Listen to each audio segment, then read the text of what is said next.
Everybody has heard of Obamacare, and most of us probably been exposed to both sides of the resulting argument. Liberals say that Obamacare will reduce health care costs and save human lives, while conservatives claim that it's going to bankrupt the U.S. economy and drive many doctors out of the health care business.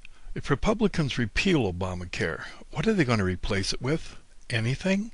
Don't misunderstand me, I'm not a liberal, but I'm a bit worried about my health because, like other Minnesotans, I've had a glimpse of what conservative Republicans think of as health care insurance. When Minnesota Care originally came into existence, state residents were eligible to sign up for that insurance if their income was under certain limits. Application forms spelled that all out clearly, and many uninsured Minnesotans were eligible. I applied, and when my hand was injured in a table saw accident, I went to the emergency room. My fingers were stitched up, and I was released with instructions on how to care for the bandaged areas. The hospital bill came to $243.66. As you can see here, Minnesota Care, the state insurance, paid the entire cost.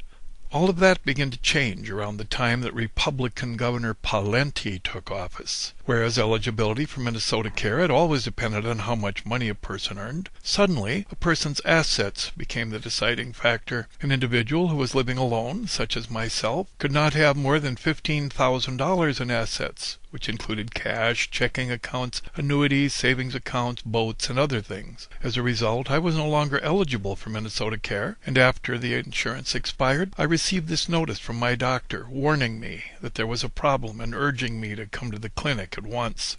This was part of the problem, and I was told that if I didn't have surgery, I could die. I told the clinic staff that I didn't have any insurance, so I was advised to apply to the state government for medical assistance. I did that, and the government gave me this booklet, on the back of which was written the radical change that had taken place in Minnesota-sponsored health care. If I needed state medical assistance to have that surgery to save my life, the government could file a lien against my home and a lot of other things. I'd been hearing on the news that old people are costing American society too much money. They're too often too sick, so they should think about letting themselves go, terminally. Conservative talking heads on the radio kept stressing something they called death panels, and they blamed it on Democrats. Apparently, doctors are going to be paid by the liberal government to talk people into choosing death over a longer life. Or conservative talking heads on the radio offer another solution to health care in America. They say that upcoming generations should work extra hard and build up their own personal health care savings accounts. Unfortunately, that's not the first time that the working class has been told to work hard and save their money. Mac and his wife, Nell, and his sister Helen were members of a generation that was promised that if they worked hard, lived frugally, and saved their money, they would enjoy the golden years of retirement and benefit from all the advancements of modern medicine. Mac did save lots of money. Then his wife ended up in a rest home that gobbled up half of all that he had saved in an amazingly short time. Mac died shortly thereafter, leaving $25,000 in cash and almost $100,000 in a trust fund to his elderly sister, Helen. A funeral home got $7,000 of Helen's cash, and relatives and friends got the rest of it. A banker and a lawyer then refused to use money from the trust fund to pay Helen's medical bills, so she was threatened with bill collectors, and the banker and the lawyer advised her to go on welfare.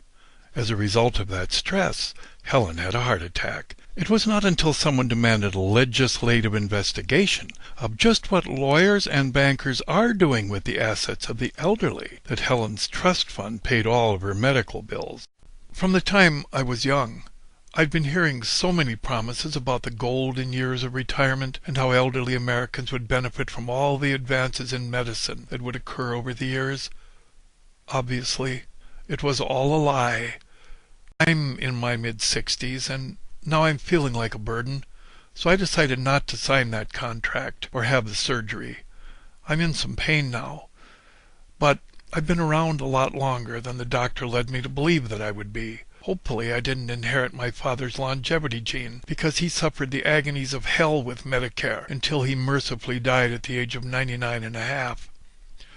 Whenever I go, I imagine I'm going to have a lot of company on the road to the grave, because it looks like conservative Republicans may regain power, replace Obamacare with Pawlenty Care, and give elderly Americans a choice between dying prematurely or giving the government their homes, their savings, their annuities, and who knows what else.